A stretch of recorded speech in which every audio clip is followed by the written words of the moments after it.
Good morning, YouTube. You. That you didn't sound good.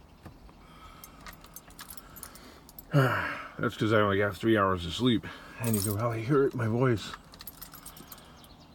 Somebody dropped that big wooden thing right there.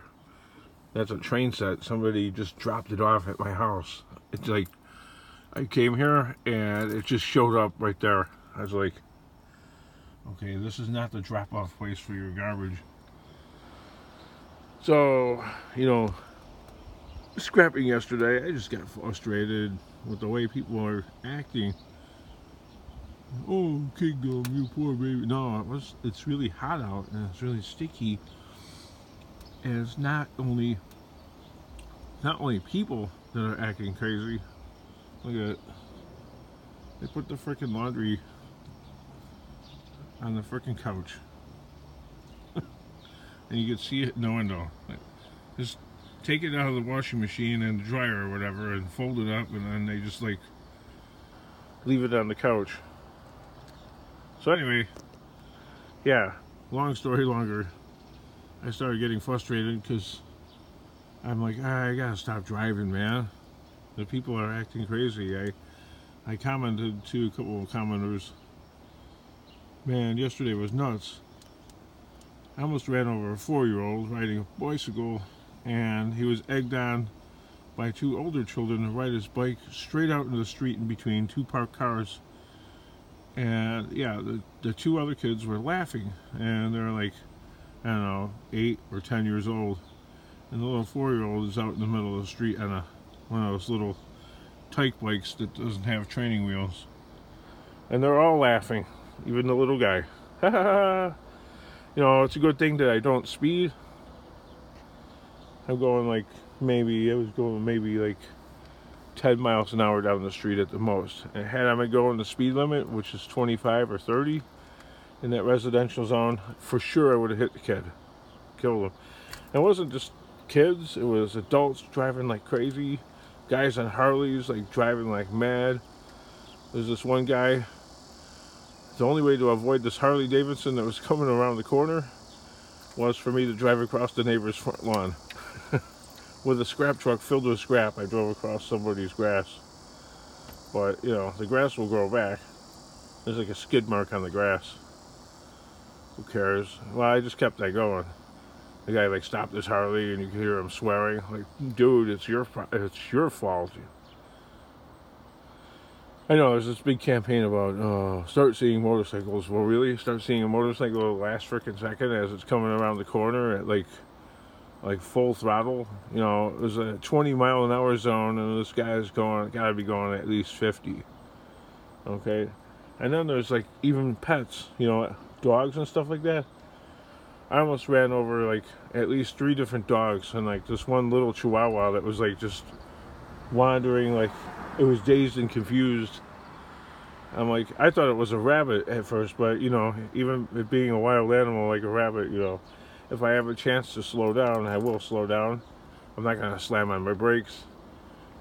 There's also that campaign, never veer for a deer, you know what I mean? Because you're gonna smash your car, you're gonna hit a light pole, you're gonna kill somebody, you're gonna, at the very least, you're gonna smash up your car, and at the very most, somebody's gonna run into you, or you're gonna like crash into somebody. So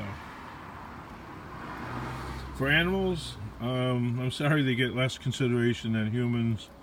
So I'm not gonna slam on my brakes, but if I can avoid hitting them, even a bird, I'll do what I can. And I didn't run over anybody's dog. That would be a bad thing to do anyway when you're out scrapping in a neighborhood. You know, who goes to scrapper going running over people's pets? But dog's not even on a leash. There's nobody, like, you know, you look around. I stopped, I looked around, there's nobody around. Okay, so obviously this dog is nowhere where it belongs. No, I'm not going to pick it up and put it in my crap-filled car. Okay, there's no place for it. So, anyway, I got frustrated, so I started trimming these bushes and stuff like that. Trying to get them to be perfect. Okay, because see how they are? Yeah, it's all gnarly and stuff like that, all uneven and not cared for. Kind of makes the place look abandoned. There's like a giant weed growing out there, and then there's that one right there. See, there's 3 smaller ones and then the bigger one. So I have these 2 ones that I trimmed out. I tried to get them perfectly lining up with the siding on the house, so they both need a little bit more finishing work. And then I'm gonna do that one right there, and then I'm gonna move on to that one. I'm not sure exactly how to make that one look totally proper because it's off-centered. It's like closer to the door and further from the wall, so it's totally uneven, it looks like. And then these cherry apple trees, see how they have like a little, I don't even know what you call these, but I call them dirty ass trees, but there's like little berry cherry apples grow on them. So there's some sort of variant of an apple tree. The branches are were growing like really low, like 4 feet over the ground, so I cut those off there. There's 2 of them. I think I'm gonna chop that other one down entirely. And then the neighbor's got one of those ghetto trees. It's called a tree of heaven. They grow really crazy in Missouri, but they also grow here in Illinois. But they're all over the place in like Missouri and stuff like that, near like the Mississippi River. But yeah, look at, like, I've shown my next door neighbor's houses, the one on the left and the one on the right. Like this dude right here, look at that gigantic weed growing like in front of the house. See, they keep the grass totally cut, really nice, but amongst all the landscaping, it's all weeded over and stuff. But he always tries to keep his property just one notch, okay, 1 click above mine. So watch, okay, refer back to this video in the future and you will see, after enough work has been done around here, he's going to dial it. He's going to step it up just a little bit above me, just a little bit, not to the 9s, okay. He's not going to go crazy like, you know, Miss Tidy Whitey. I mean, look at the difference, okay. That by the way is a manufactured home, okay, set there, so it like comes in 2 pieces, and these people think they're the shit, okay. This is a site-built house. This was built here, you know, in pieces, just like that one right there. And that's a manufactured home right there, and they think that's the shit. But anyway, yes, they maintain the landscaping like probably better than anybody around here, except for, well, I'll show the house. It's across the street. The house across the street is like a freaking museum. Okay, mine's a little ghetto ass. I mean, I have a window air conditioner that I found in the scrap in my daughter's room, because my daughter's worth it, at least. I don't care about, I'll suffer, I'll sweat in the heat, I don't mind. Actually, I'm better off for it because I don't end up getting sick. You know, that's not good for your body to go from the air conditioning to the heat. Like going away to Indianapolis and staying in that hotel for like 4 days, that kind of fucks with my body, man. Anyway, oh, I forgot to show, oh well, I'm not going to show it. I was going to show it for my, but see, yeah, look at this house. It's like a little gnarly, like very gnarly, but not as gnarly as my place. And it's always been that way. This guy is like one of those ham radio operator people. My claim is, sorry if I offend anybody, maybe I won't. Chances are I probably won't. But ham radio operators are always